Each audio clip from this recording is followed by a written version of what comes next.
Flames filling the streets of Tehran as protests intensify across Iran.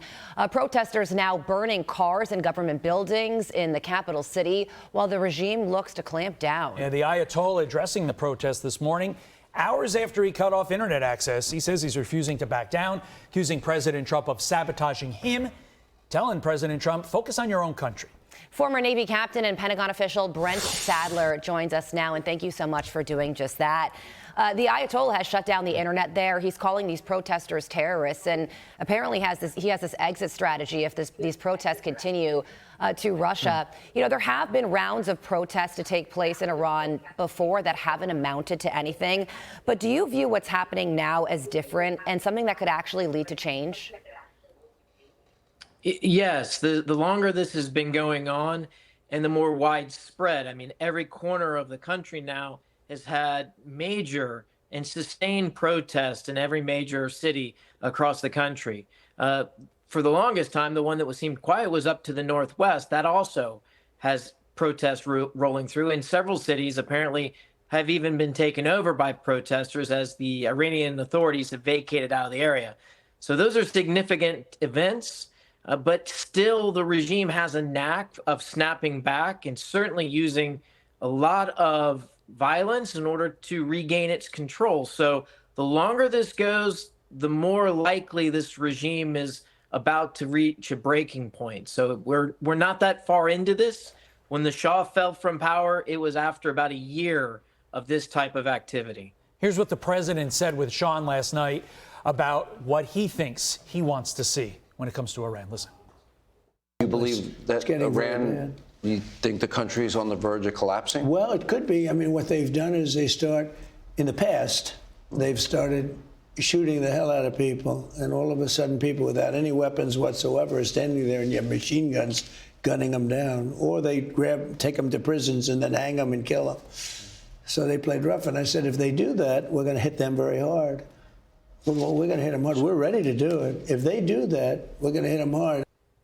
Brent, should we have a role in Iran if the regime ultimately does collapse? And if so, what should that role be?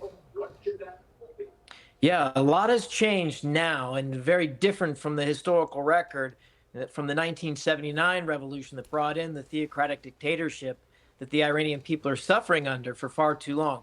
I mean, first and foremost, it's the Iranian people's responsibility to change their government. The United States clearly has an interest in that, and I think President Trump will act if U.S. interests have both an opportunity for the better as well as to safeguard any threats from the regime.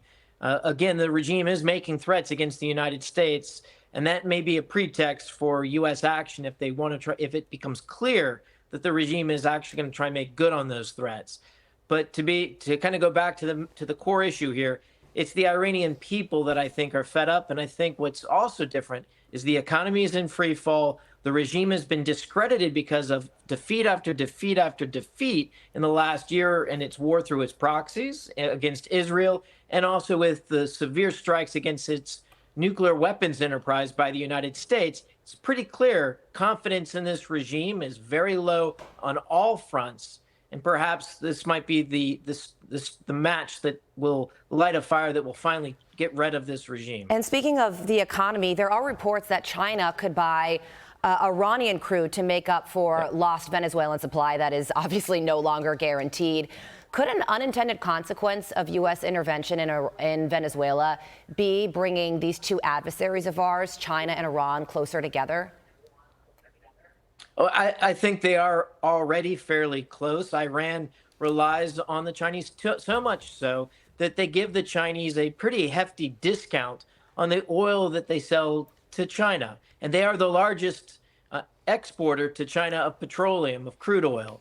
So the Chinese are also benefiting from this relationship. And it probably also goes into military equipment as well. And they clearly, through BRICS organization, also coordinate on the diplomatic stage as well. So I'd say it's not a change. If anything else, the greater dependence on Iran for oil by Beijing makes it much more, I guess, less resilient of an energy market for the Chinese and makes them more vulnerable. So overall, it gives the United States even more leverage. Very good news for us. Interesting point.